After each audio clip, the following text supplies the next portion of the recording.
என் இனிய நல் உறவின் உறவுகளே, நாம் இன்று 13/7/25 இருக்கின்றோம். தூய ஆவியில் நிரம்பிட ஜெபிப்போம். ஆவியானவரிடம் அன்னையின் அன்பிலும் பரிந்துரையாலும் நாம் தினம் தொடரும் சங்கீத தொடர்ச்சி 94:5-6. இன்றைய முதல் வாசகம் இணை சட்ட நூலிலிருந்து 30:10-14.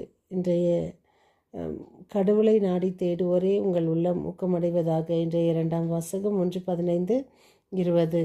ஆண்டவரே, உம் வார்த்தை வாழ்வு தரும் ஆவியை கொடுக்கின்றன. நிலை வாழ்வு அளிக்கும் வார்த்தைகள் உம்மிடம் தானே உள்ளன. இன்றைய தூய நற்செய்தி வாசகம் லூகாஸ் 10:25-37. உன் முழு இதயத்தோடும் முழு உள்ளத்தோடும் முழு ஆற்றலோடும் முழு மனதோடும் உன் கடவுளாகிய ஆண்டவரிடம் அன்பு கூறுவாயாக. உம்மீது நீ அன்பு கூறுவது போல் உனக்கு அடுத்திருப்பவர் மீது அன்பு கூறுவாயாக என்று எழுதியுள்ளது என்றார். இயேசு, சரியாய் சொன்னீர் என்றார். அதேபோல் ஒருவர் போய் இயேசுவிடம், நான் விண்ணரசு அடைய நான் என்ன செய்ய வேண்டும் என்று கேட்கும் பொழுது இயேசு வாயால் சொன்ன இந்த வார்த்தை எத்தனையோ அவர் வாய் வார்த்தைகள் இதுவரையிலும் உண்மையாகி மற்றவர்கள் நம்மை நம்பி மற்ற மனிதன் வாழும் அளவுக்கு நம் திருவிவிலியம் இருக்கின்றது. அத்தனை வார்த்தைகளும் உண்மையாக இருப்பதால் தான் நம் திருவிவிலியம் ஏற்றுக்கொள்ளப்படுகின்றது. அதனால் அந்த மனிதன் அதை கேட்டு அவர் எதுவுமே பேசுவதில்லை. ஏனென்றால் அவருக்கு நிறைய சொத்துகள் இருந்ததினால் அவர் எதுவுமே அதை பேசவில்லை.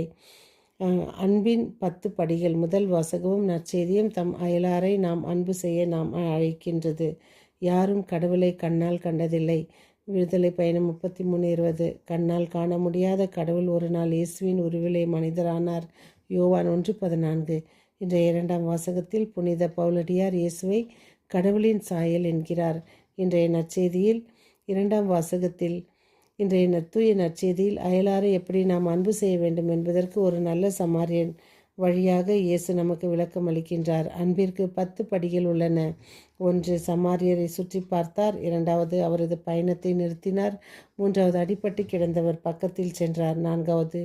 அவரோடு அன்பொழுக பேசினார். 5. தன்னிடம் இருந்த திராட்சை மதுவையும் எண்ணெயும் அவரோடு பகிர்ந்து கொண்டார். 6. அவருடைய காயங்களை கட்டினார். தன்னுடைய விலங்கின் மீது அடிப்பட்டவரை ஏற்றினார். 8 சாவடிக்கு கொண்டு சென்றார். 9 பணம் கொடுத்தார். 10 மீண்டும் வருவேன் என்றார். 10 படிகளையும் நாம் ஏறி சென்றால் நாம் நிலை வாழ்வை உரிமையாக்கி கொள்ள முடியும். இவற்றில் எந்த படி ஒன்றிலாவது நம்மால் நிற்க தகுதி உள்ளதா என்று நாம் நினைத்து பார்ப்போம். நல்ல சமாரியனைப் போல நாம் வாழ்கிறோமோ என்று.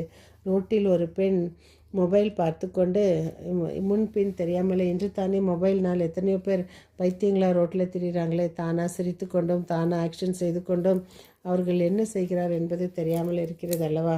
அதேபோல் ஒரு பெண்மணி காதில் மொபைல் அணிந்து அந்த இயர்ஃபோன் போட்டுக்கொண்டு நடந்து வருகிறார். முன்னால் என்ன வருகிறது என்பதை தெரியவில்லை. ஆனால் அந்த ஓட்டுநர் அவர் மேல் ஏற்றிவிட்டு அவர் தப்பிக்க முயற்சி செய்கிறார். ஆனால் அவர் மனசாட்சி அவரை ஒத்துக்கொள்ளவில்லை. உடனே கீழே விழுந்தவர் மற்றவர்களெல்லாம் ஓடிப்போய் அவரை தூக்கி எழுப்பும்போது இந்த மனிதர் அவரை கொண்டு போய் ஆஸ்பத்திரியில் சேர்த்து அவருக்கு ஒரு ட்ரீட்மெண்ட் கொடுத்து அவருடைய நம்பரை கொடுத்து விட்டு போகிறார். இன்றும் சிலர் அப்படித்தானே இருக்கிறார்கள். அதனால் நாம் இந்த முதல் வாசகத்தில் கடவுளாகிய ஆண்டவர் குரலுக்கு செவி கொடுப்பதில் சட்டம் எழுதப்பட்டன என்பதிலும், இரண்டாம் வாசகத்தில் கற்புலன் ஆகாத கடவுளது சாயல் படைப்பு அனைத்திலும் தலைப்பேறு, ஏனெனில் விண்ணுலகில் உள்ளவை மண்ணுலகில் உள்ளவை கற்புலன் ஆகாதவை கற்புலன் ஆகுபவை, அரியணையில் அமர்வோர் தலைமை தாங்குவோர் ஆட்சியில் அதிகாரம் கொண்டோர் ஆகிய அனைவற்றுக்காகவும் மற்றும் இந்த இறைவனை நாம் தேடுவதும் மற்றும் அந்த அடிப்பட்டவரை குற்றுயராக விட்டு போனவருடைய முன்னால் மற்றவர் செய்த உதவியையும் நம் வாழ்வில் நாம் எடுத்துக்காட்டாக நாம் எடுத்துக்கொள்வோம். நம் வாழ்க்கைக்கு ஒவ்வொரு நாளும் இறை வார்த்தை நமக்கு நல்ல ஒரு ஞானத்தை கொண்டு வருகின்றது. நம் இறை வார்த்தையில் நம்மை நாம் திணித்து இறை வார்த்தையை நாம் உள்வாங்குவோம்.